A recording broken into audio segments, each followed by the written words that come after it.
آپ بھی دنیا سے جانے والے، آپ نے ایسے تو نہیں کہا تھا جب سیدہ فاطمہ نے آخری دن اپنے بابا کو ٹھنڈے پانی کے تشت میں بار بار ہاتھ ڈبو کر چہرے پر پھیرتے ہوئے دیکھا اور حجرہ عائشہ میں تشریف لائی، اس کرب اور تکلیف میں دیکھا تو بے ساختہ زبان سے نکلا، واہ کر بابا، ہائے میرے ابا کی تکلیف مجھ سے دیکھی نہیں جاتی، مجھ سے برداشت نہیں ہوتی۔ رحمت عالم نے فرمایا لا کرب بعد الیوم، اے بیٹی پریشان نہ ہو، آج کے بعد تیرے ابا کو کوئی تکلیف نہیں ہوگی۔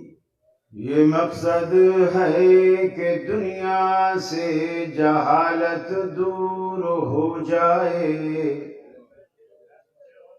کلام اللہ سے مومن کا دل پر نور ہو جائے۔ یا الہی جب تک میرے جسم میں جان رہے، تجھ پہ صدقے تیرے محبوب پہ قربان رہے،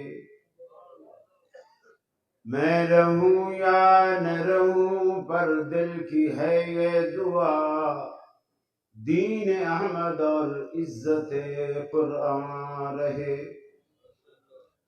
الہی ہم میں پھر وہ صدیق سا ایمان پیدا کر، عمر فاروق سا کوئی جلی انسان پیدا کر، رگے تحریک کٹ جائے دم عثمان پیدا کر، علی المرتضی شیر خدا کی آن پیدا کر۔ واجب الاحترام علماء کرام، میری جماعت کے ذمہ داران، فضیلت الاخ حضرت علامہ پروفیسر ساجد صاحب حفظہ اللہ، دیگر زعماء خطباء علماء، گجرانوالہ کے میرے اہل توحید بھائیوں، میری مسلم ماں بہنوں بیٹیوں، آج ہم رسول اکرم صلی اللہ علیہ وسلم کی سیرت کے عنوان سے یہاں ہم جمع ہیں۔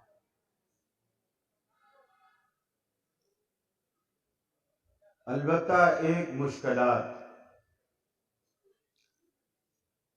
ایسی ہیں، ایک مشکل ایسی ہے جو آپ ہمارے لیے پیدا کرتے ہیں۔ وہ مشکل یہ ہے کہ ہم کافی حد تک مشابہت کا شکار ہیں، سنت اور بدعت کا فرق کرنے سے قاصر ہے۔ ماننا الگ چیز ہے، ہونا الگ چیز ہے۔ مجھے یاد ہے بول ٹی وی پہ حنیف قریشی نے، میلاد ہی کا موسم تھا، سوال آیا تو میں نے کہا یہ بدعت ہے، نہ رسول اللہ صلی اللہ علیہ وسلم نے کیا، نہ صحابہ نے کیا۔ اس نے جھٹ سے کہا کہ ڈاکٹر صاحب ان سے پوچھے جو یہ ربیع الاول میں جلسے کرتے ہیں وہ سنت ہیں؟ ان کے امیر محترم ساجد میر صاحب جب کراچی ایئرپورٹ پہ آتے ہیں تو یہ استقبال کے لیے جھنڈے بھی لے کے جاتے ہیں، تو ان کے قائد کا استقبال کرنا سنت ہے اور کائنات کے امام کا استقبال کرنا بدعت ہے۔ اس وقت میرے ذہن میں اللہ تعالیٰ نے ایک بات ڈالی، میں نے اتنا عرض کیا، میں نے کہا ڈاکٹر صاحب ان کا یہ اعتراض بنتا نہیں، اس لیے کہ ہم اگر جھنڈے لے کر یا پھول لے کر یا نعرے لگا کر ایئرپورٹ پہ جاتے بھی ہیں تو ہم جن کا استقبال کرنے جاتے ہیں پھر ان کو ساتھ بھی لاتے ہیں۔ یہ جو صبح سے شام تک گھومتے ہیں سڑکوں پہ، شام کو کس کو لاتے ہیں؟ کس کو لاتے ہیں؟ لیکن ہم اس پیغمبر کے ماننے والے ہیں کہ اللہ کی قسم جس کی محبت کسی سیزن کی، کسی مہینے کی، کسی دن کی محتاج نہیں، یہ تو 12 مہینے 12 ماشی محبت، سدا بہار محبت۔ میں یہ درخواست کروں گا محترم ابرار ظہیر صاحب سے بھی، اور ہمارے جہاں جہاں بھی جلسے ہو رہے ہیں تمام مدارس اور انتظامیہ سے، کہ یہ 12 دن آپ ان کو دے دیں، 10 دن وہ کالی وردی والی مخلوق کو دے دیں محرم کے، باقی سارا سال آپ کا ہے، سارا سال۔ ابھی میں گاڑی میں ہی فیصل افضل شیخ صاحب کے ساتھ آ رہا تھا تو میں نے انہیں میسج سنایا، میسج سعودی عرب سے تھا۔ آپ کے چونکہ جلسے ویڈیو بنتی ہیں، لائیو چلتے ہیں، تو بہت سارے لوگ کہیں سن لیتے ہیں۔ سوال آیا کہ قاری صاحب ہم تو آپ کو جماعت کا ہیرو سمجھتے ہیں، آپ تو میلاد کے جلسوں میں بھی جا رہے ہیں۔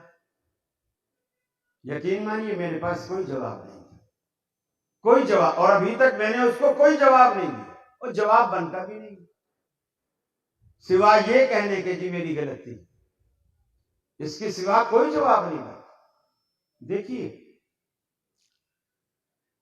آپ طرز اپنائیے صحابہ کرام، جب ہم دوسرے کو کہتے ہیں کہ صحابہ نے یہ کام نہیں کیا جو تم کرتے، یہ جلوس ولوس صحابہ نے نہیں نکالے، تو وہ جھٹ سے ہم سے سوال کرتے ہیں کہ قناتیں لگا کے صحابہ نے 12 ربیع الاول کو جلسے کیے، اس کا بھی تو جواب نہیں ہے، جیسے اس کا جواب نہیں ہے اس کا جواب بھی نہیں۔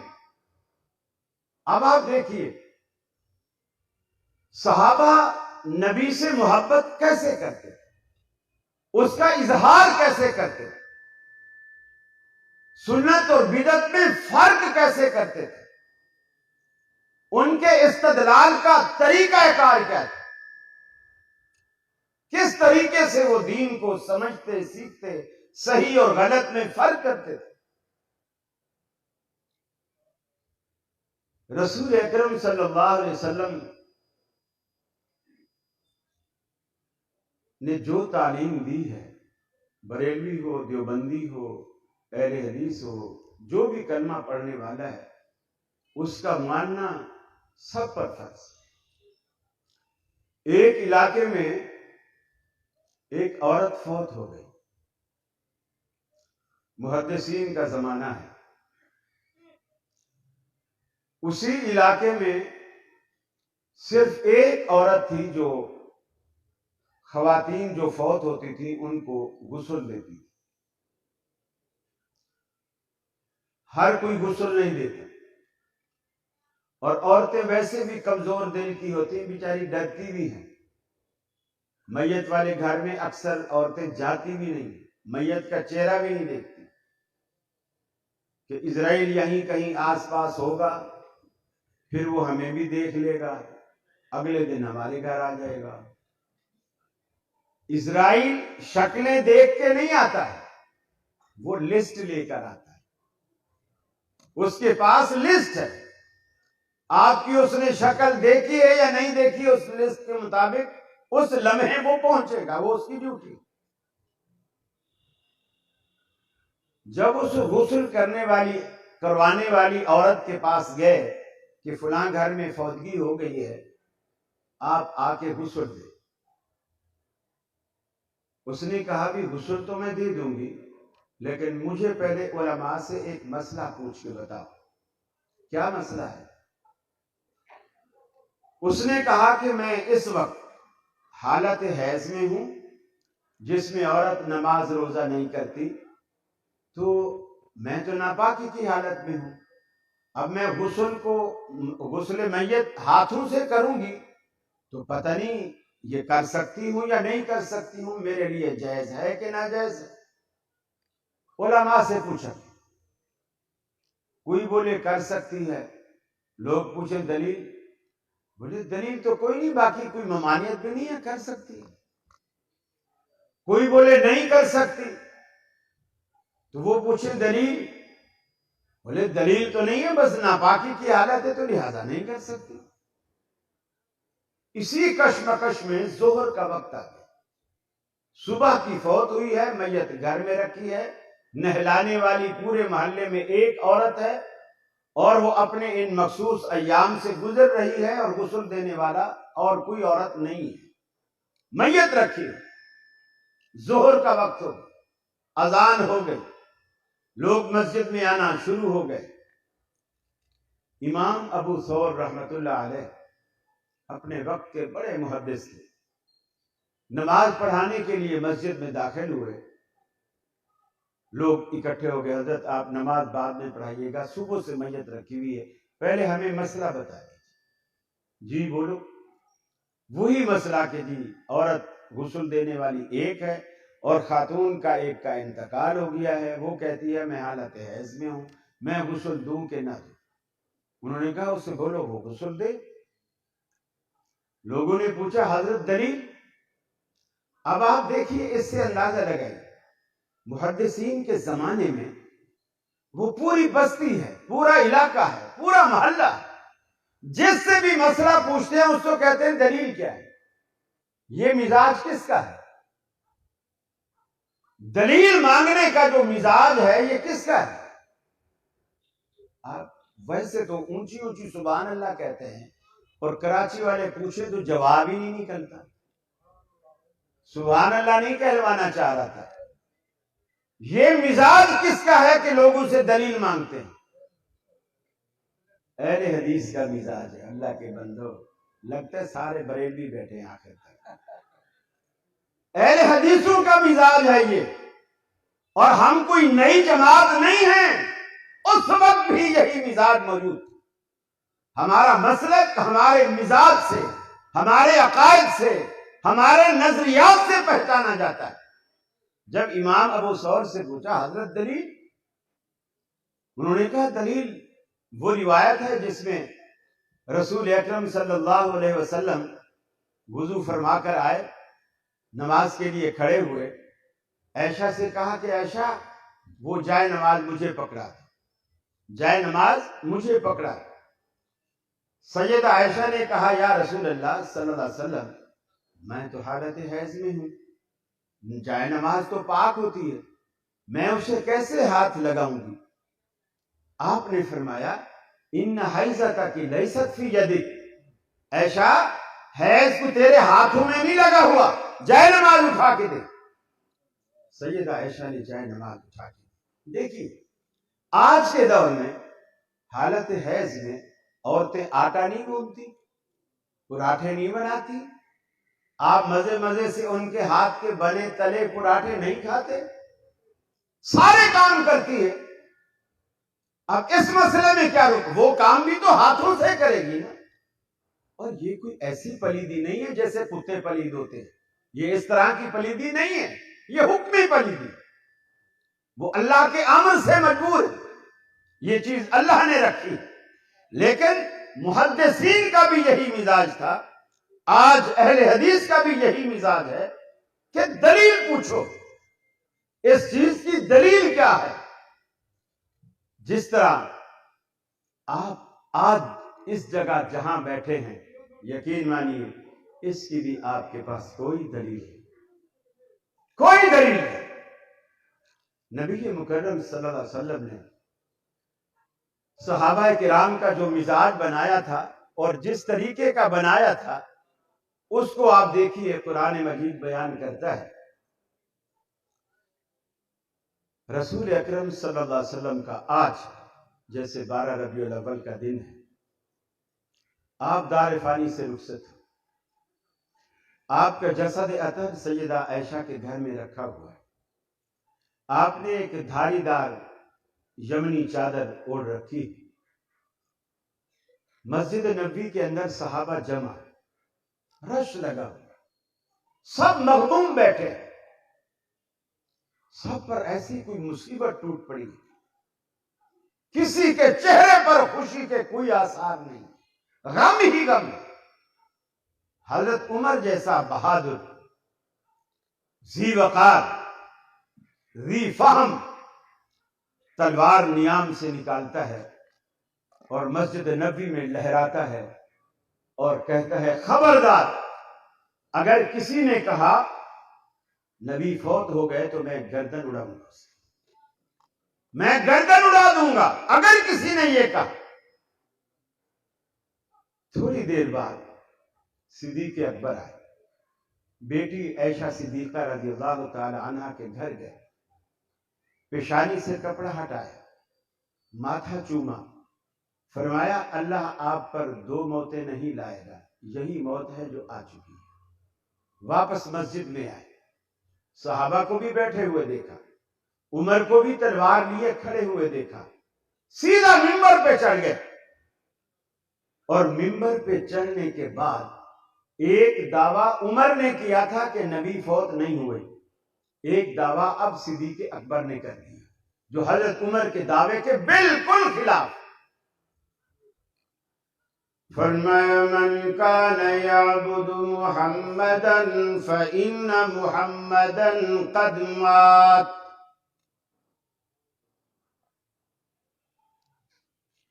فإن محمدا قد مات۔ صدیق اکبر رضی اللہ تعالی عنہ کا دعویٰ صحابہ کے سامنے آیا، تم میں سے جو کوئی محمد عربی کو اپنا معبود مانتا تھا، ان کی عبادت کرتا تھا، ان کی پوجا کرتا تھا، وہ سن لے اس کا معبود آج فوت ہو گیا۔ وَمَنْ كَانَ يَعْبُدُ اللَّهَ فَإِنَّ اللَّهَ حَيٌّ لَا يَمُوتُ، اور جو کوئی اللہ رب العالمین کی عبادت کرتا تھا وہ سن لے کہ اس کا معبود زندہ ہے۔ یہ دیکھیے کیا لکھا ہے، اس کا معبود زندہ ہے۔ 2 دعوے صحابہ کرام کے سامنے آئے، ایک سیدنا فاروق اعظم کا دعویٰ اور ایک صدیق اکبر رضی اللہ تعالی عنہ کا دعویٰ، دونوں متضاد دعوے اور دونوں متبرک ہستیاں، دونوں میں سے کسی کی فضیلت بھی کسی سے ڈھکی چھپی نہیں۔ حضرت عمر کے بارے میں بھی رحمت عالم صلی اللہ علیہ وسلم کے فرامین موجود ہیں۔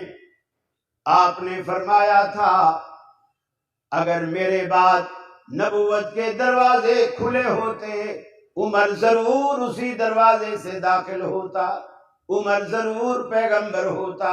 اگر میرے بعد پیغمبروں کا آنے کا کوئی جواز ہوتا تو عمر ضرور پیغمبر ہوتا، چونکہ میں آخری پیغمبر ہوں اس لیے عمر پیغمبر نہیں بن سکا۔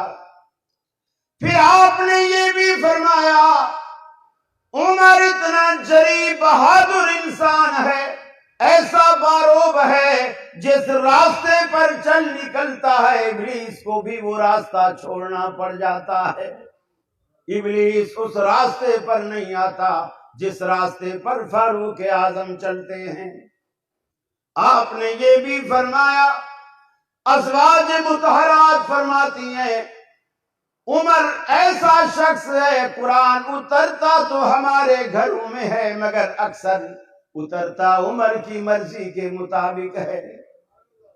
ہمارے گھروں میں قرآن اترتا ہے مگر اکثر اترتا عمر کی مرضی کے مطابق ہے۔ آپ نے یہ بھی فرمایا تھا میں نے خواب دیکھا کچھ لوگوں نے سینے تک، کچھ نے ناف تک، کچھ نے گھٹنے تک، کچھ نے ٹخنے تک کرتے پہنے ہوئے ہیں۔ میں نے عمر کو دیکھا سر سے پاؤں تک اور زمین پہ کپڑا لٹکا ہوا ہے، پورے کا پورا اس کپڑے میں ڈھپا ہوا ہے۔ صحابہ نے عرض کی کہ اللہ کے رسول آپ اس کی کیا تعبیر بیان فرماتے ہیں؟ آپ نے فرمایا یہ عمر کا علم ہے، یہ عمر کا علم ہے جس نے عمر کو سر سے پاؤں تک پورے کا پورا ڈھانک رکھا ہے، پورے کا پورا ڈھانپ رکھا ہے۔ صدیق اکبر کی فضیلت بھی کسی سے چھپی نہیں۔ صدیق اکبر کے بارے میں بھی رحمت عالم نے فرمایا تھا، آپ نے فرمایا دنیا میں جس کسی نے بھی مجھ پر کوئی احسان کیا تھا میں نے کسی کا احسان نہیں رکھا، سب کے بدلے دے چکا ہوں۔ ابو بکر واحد ہستی ہے کہ قیامت والے دن رب اسے بدلہ دے گا، میں اس کے احسانوں کا بدلہ نہیں چکا سکا۔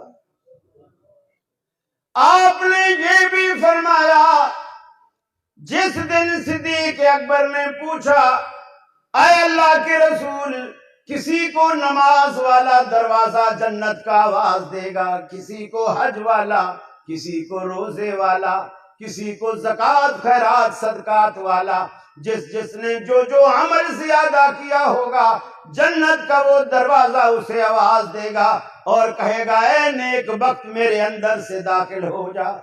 اے اللہ کے رسول کیا کوئی ایسا بھی دنیا میں خوش نصیب ہے جس کو جنت کے 8 دروازے آواز دیں؟ رحمت عالم صلی اللہ علیہ وسلم نے فرمایا انت منہم یا صدیق، اے صدیق تو انہی میں سے ہے جن کو جنت کے 8 دروازے بلائیں گے۔ 8 دروازے صحابہ کرام کے سامنے دونوں جلیل القدر ہستیوں کے دعوے موجود ہیں۔ عمر کا دعویٰ کہ نبی فوت نہیں ہوا، ابو بکر کا دعویٰ کہ نبی فوت ہو گئے، لیکن صحابہ جو مسجد صحابہ کرام سے بھری پڑی ہے ابھی تک وہ کسی کے دعوے کی تائید نہیں کرتے۔ گجرانوالے والوں کیوں نہیں کرتے؟ کیوں نہیں کرتے؟ حضرت عمر کی فضیلت موجود ہے، صحابہ کو معلوم ہے، ابو بکر صدیق کی فضیلت معلوم ہے، وہ دونوں میں سے یا دونوں میں سے کسی ایک کی تائید کیوں نہیں کرتے؟ چپ کر کے بیٹھے سن رہے ہیں، کسی کا ساتھ نہیں دے رہے، کسی کی تائید نہیں کر رہے، کسی کو صحیح نہیں کہہ رہے، کیوں؟ بولیے گا، دلیل کسی نے نہیں دی۔ دعوے تو دونوں کے آ گئے، ابھی تک کسی دعوے کے پیچھے دلیل کسی نے نہیں دی۔ اب صدیق اکبر نے دلیل نہیں دلائل دینے شروع کی۔ فرمایا وما محمد الا رسول قد خلت من قبله الرسل افإن مات او قتل انقلبتم على اعقابكم۔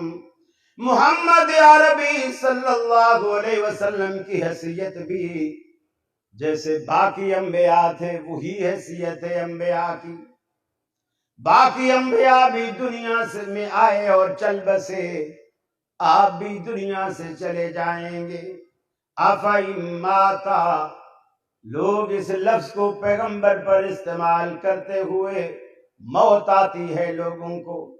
قرآن نے جگہ جگہ اس لفظ کو صرف محمد عربی کے لیے نہیں دیگر انبیاء کے لیے بھی استعمال کیا۔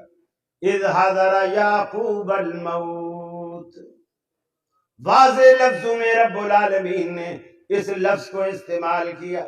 قرآن نے کہا اگر ہمارا یہ پیغمبر محمد الرسول اللہ صلی اللہ علیہ وسلم پر وفات آ جائے، آپ فوت ہو جائیں، او قتلا یا قتل کر دیے جائیں، انقلبتم علی اعقابکم، کیا تم اپنی ایڑیوں کے بر اسلام سے منحرف ہو جاؤ گے؟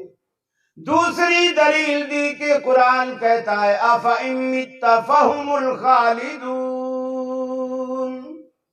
اگر یہ پیغمبر فوت ہو جائیں تو جو پیغمبر کے لیے دن رات موت کی دعائیں کرتے ہیں کیا وہ ہمیشہ کا پٹا لکھوا کے آئے ہیں؟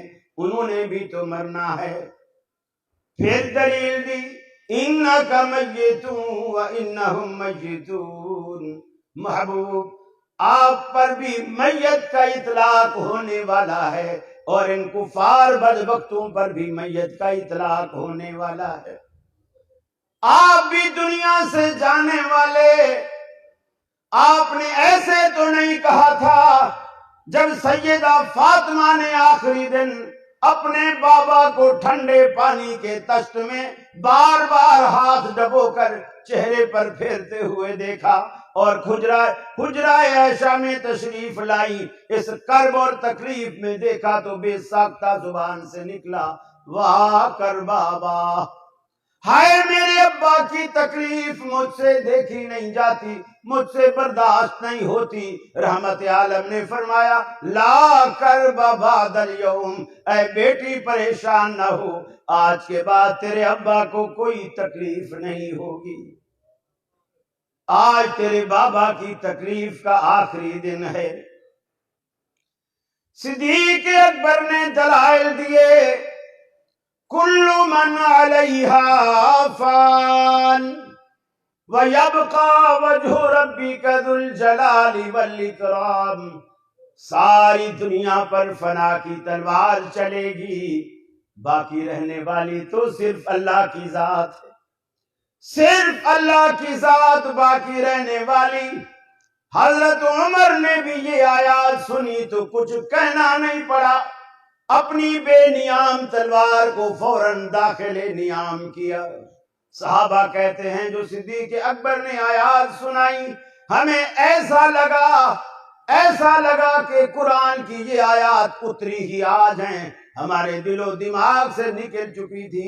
ابو بکر نے پڑھی تو ہمیں یاد آ گئی. صحابہ کرام نے اس تنازع کو حل کیا دلائل کی بنیاد پر.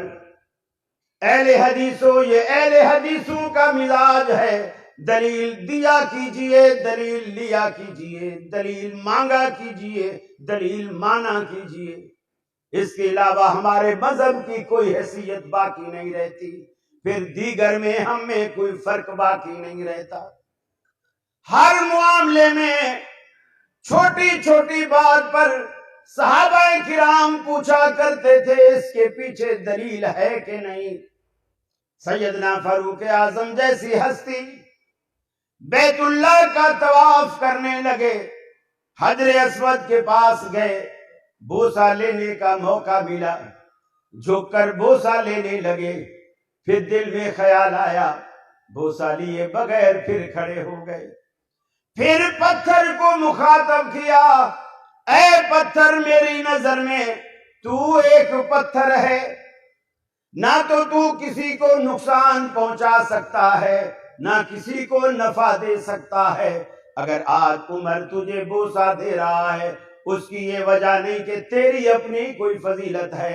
اللہ کی قسم اگر میں نے اپنے پیغمبر جناب محمد رسول اللہ صلی اللہ علیہ وسلم کو نہ دیکھا ہوتا کہ وہ تجھے بوسہ دیتے ہیں، میں تجھے کبھی بوسہ نہ دیتا. میرا بوسہ دینا میرے پیغمبر کی سنت کی وجہ سے ہے، تیری کسی عظمت کی وجہ سے نہیں.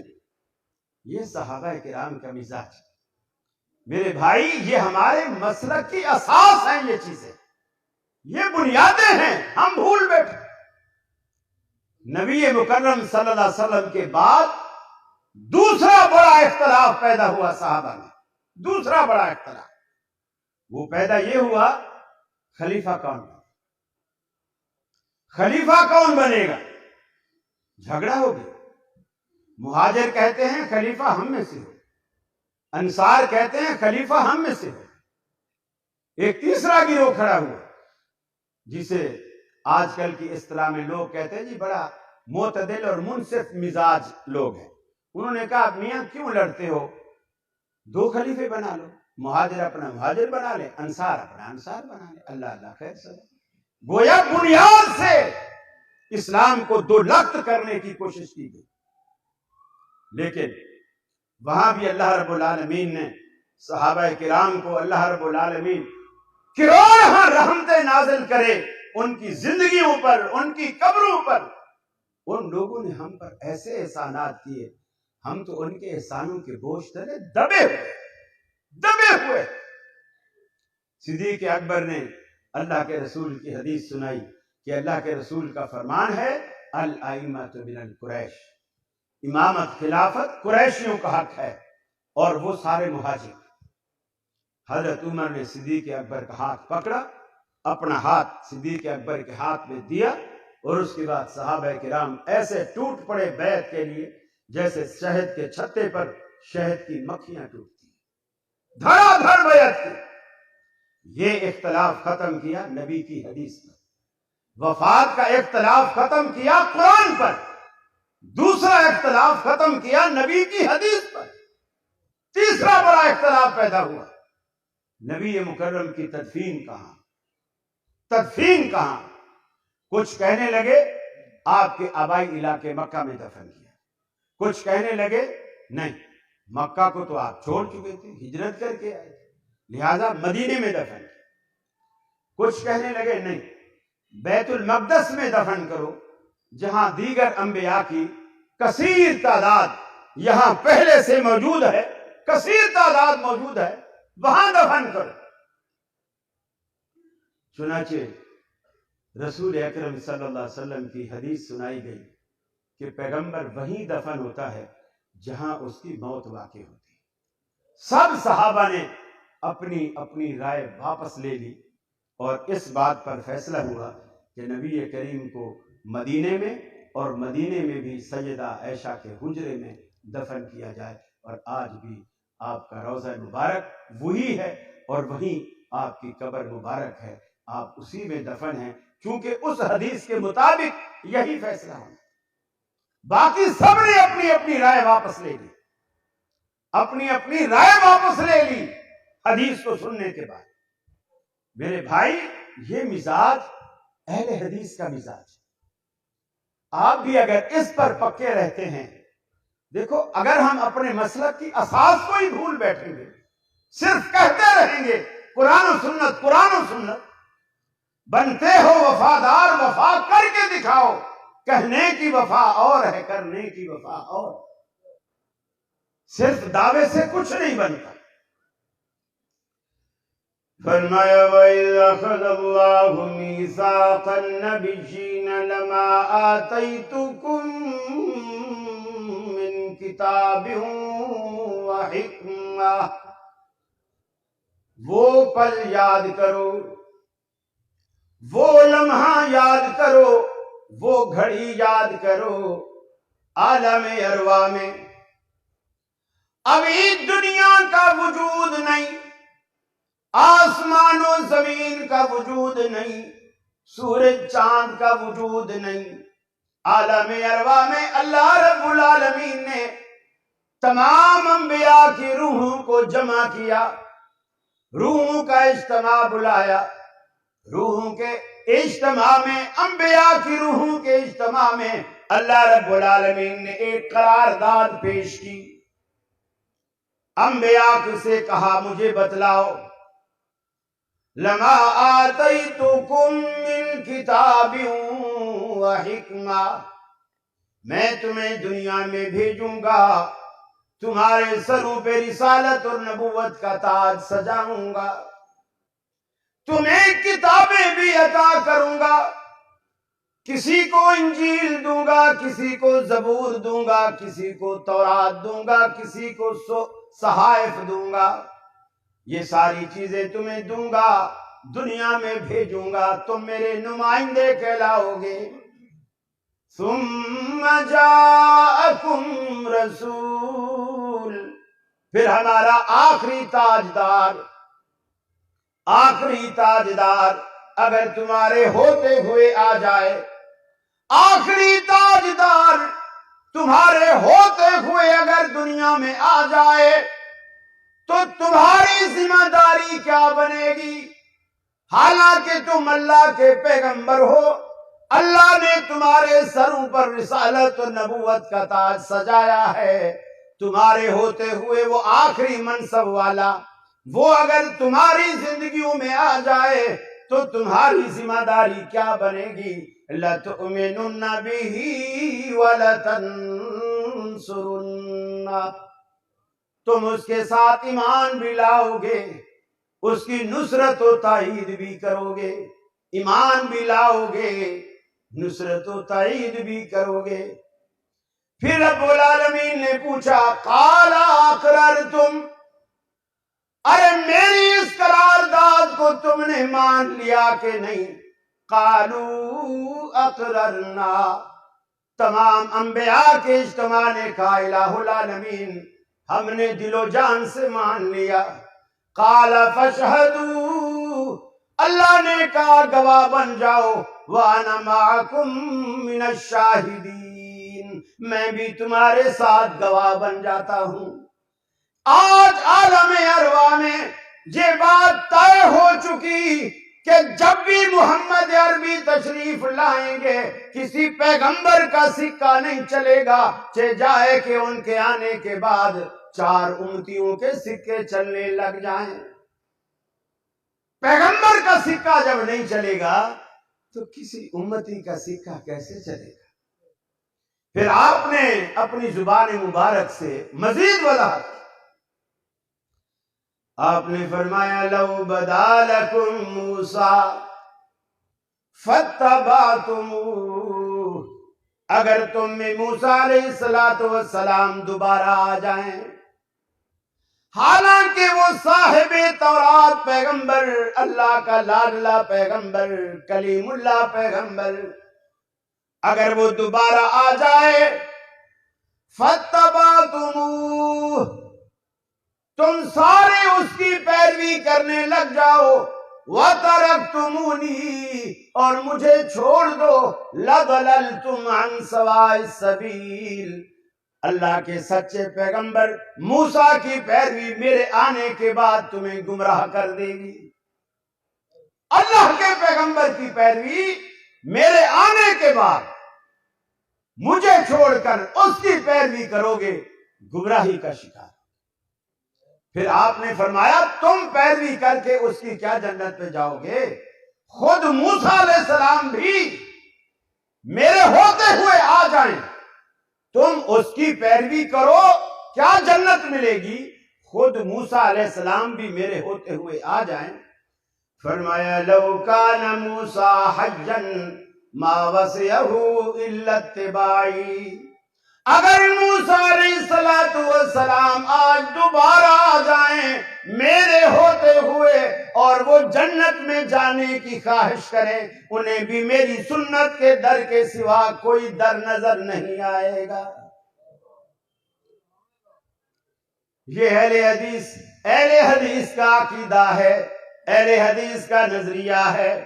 رحمت عالم نے بیان فرمایا، رحمت عالم صلی اللہ علیہ وسلم نے بیان فرمایا، میرا وقت بھی ختم، حدیث بھی آخری بیان کروں گا۔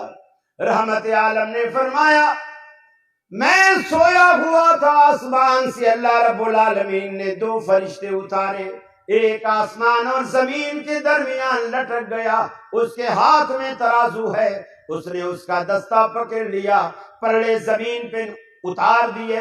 دوسرا فرشتہ میرے پاس آیا، اوپر والے نے پوچھا کیا جس پیغمبر کے پاس ہمیں بھیجا گیا ہے وہ یہی ہستی ہے؟ نیچے والے نے کہا بالکل وہ یہی ہستی ہے۔ اس نے کہا اسے ایک پلڑے میں رکھو، مجھے ایک پلڑے میں رکھا گیا، دوسرے پلڑے میں کسی اور کو رکھا گیا جس کا حدیثوں میں نام نہیں۔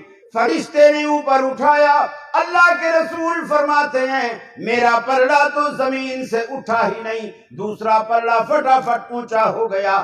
اوپر والے فرشتے نے کہا ذنہ بعشرن، اسے 10 کے مقابلے میں تولو، پھر میرا پلڑا بھاری رہا۔